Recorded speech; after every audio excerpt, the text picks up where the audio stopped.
اب آ جائیں یہ جو ایکٹیویٹی پرفارم ہوئی، جو ہم نے گاڑیوں کا قافلہ دیکھا جو مسجد نبوی شریف میں اس جگہ پہ آ کے کھڑا ہوا جہاں پہ امام مسجد نبوی نماز پڑھاتے ہیں، اس کی باہر والی دیوار پہ، تو وہاں سے روضہ شریف دور ہے، ایٹ لیسٹ 3 صفیں بیچ میں حائل ہوتی ہیں، اس سے بھی پہلے یہ ڈبل دیوار ہے، پھر 3 صفیں ہیں،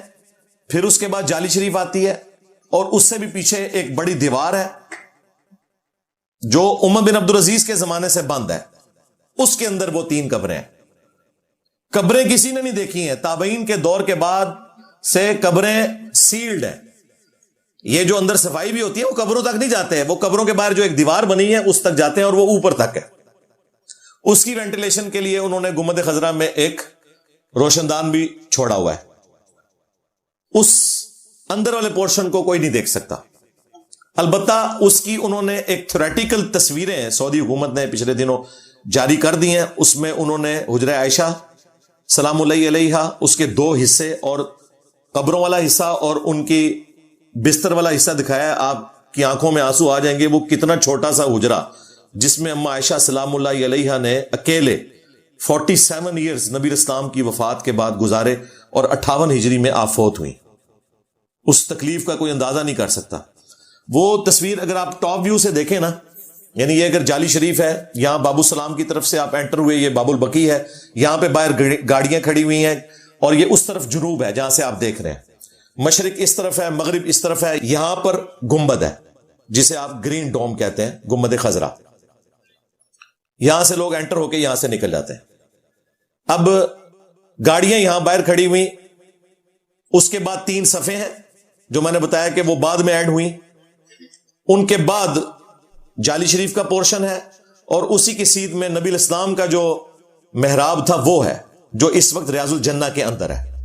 اور یہ بیچ میں ریاض الجنہ والا پورشن ہے۔ اور ان جالیوں کے بھی پیچھے جا کے ایک دیوار آتی ہے کافی دور، پہلے تو گرین پردہ آتا ہے،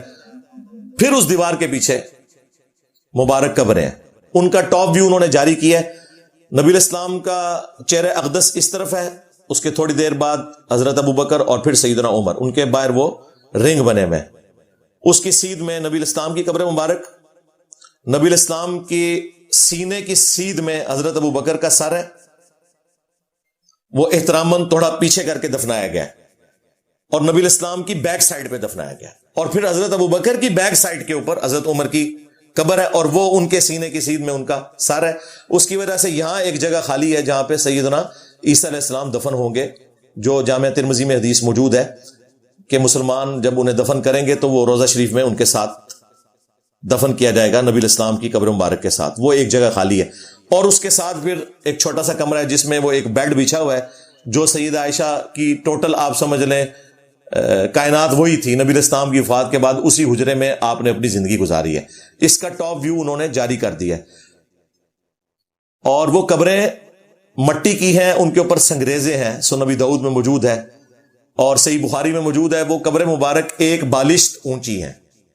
اونٹ کی کوہان جتنی، یعنی 1 فٹ سے بھی کم، 9 انچ آلموسٹ۔